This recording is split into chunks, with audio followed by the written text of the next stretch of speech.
India को 5th generation fighter jet चाहिए, लेकिन एम का 2035 से पहले आने वाला तो नहीं है। तो इस गैप का क्या?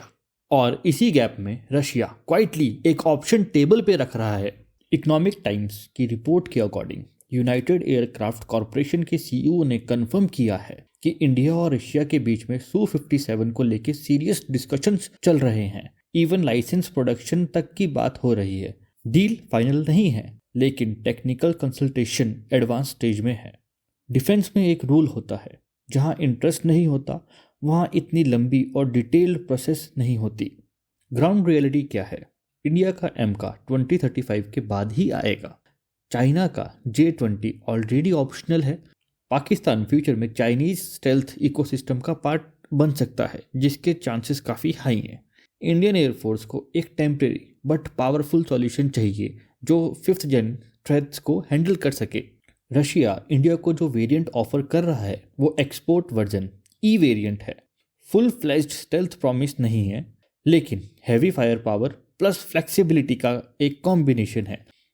ये aircraft India pure stealth jet की तरह नहीं देख रहा, हैवी स्ट्राइक प्लेटफॉर्म की तरह देख रहा है। Su-57 का सबसे बड़ा प्लस है deep internal weapon way. 300 to 500 kilometre range के वेपन्स इंटरनली कैरी करने की कैपेसिटी, एक्सट्रीम मैन्योवरेबिलिटी। अब सबसे कॉमन सवाल, रशिया इंडिया को अपना बेस्ट इंजन दे रहा है? शॉर्ट आंसर नहीं, और बिल्कुल नॉर्मल है ये। रशिया का सबसे बेस्ट इंजन है AL-51। ये उनका फ्यूचर इंजन है। अभी टेस्टिंग और अपग्रेडिंग चल रही है इसकी। डिफेंस में एक सिंपल रूल होता है, जो सबसे बेस्ट होता है वो पहले खुद के पास रखा जाता है। इंडिया को जो इंजन मिल रहा है वो इस DLA 177 है। अब इसका इजी एग्जांपल समझो। AL-41 पुराना टर्बो इंजन, इस DLA 177 उसी इंजन का हैवी अपग्रेड वर्जन। AL-51 बिल्कुल नेक्स्ट जनरेशन इंजन। मतलब इंडिया को एक्सपेरिमेंटल टॉप सीक्रेट इंजन नहीं, लेकिन एक टेस्टेड पावरफुल और रिलायबल इंजन मिल रहा है।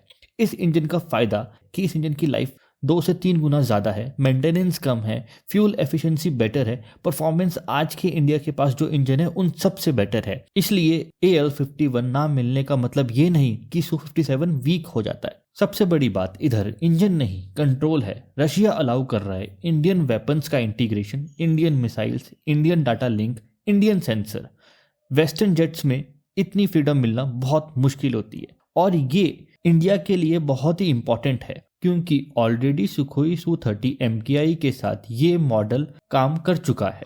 अब थोड़ा रियलिस्टिक हो जाते हैं। Rafale procurement already budget heavy है। Su-57 लोकल प्रोडक्शन के लिए लार्ज नंबर चाहिए। एयरफोर्स अभी फुली कन्विंस नहीं है। शॉर्ट टर्म में डील मुश्किल है, मीडियम टर्म में ऑप्शन जिंदा है। इसका मतलब है इंडिया अपना ऑप्शन क्लोज नहीं कर रहा। रशिया आज भी इंडिया का ट्रस्टेड डिफेंस पार्टनर है, और जब एम का लेट हो तो स्ट्रेटेजिकली फ्लेक्सिबिलिटी ही रियल पावर है। आप क्या सोचते हो? इंडिया को सिर्फ राफेल प्लस एम का पे फोकस करना चाहिए, या रशिया का 5th जनरेशन ऑप्शन को सीरियसली एक्सप्लोर करना चाहिए? अपना ओपिनियन कमेंट में बताएं। तो आज की वीडियो में इतना ही। मिलते हैं आपसे अगली वीडियो में। तब तक के लिए आप वीडियो को लाइक करिए, शेयर करिए, चैनल को सब्सक्राइब करिए, और ऐसे ही देश और दुनिया का सच सोच स्ट्रेटजी जानने के लिए जियो राष्ट्र पर बने रहिए। मिलते हैं आपसे अगली वीडियो में। तब तक के लिए साइनिंग ऑफ।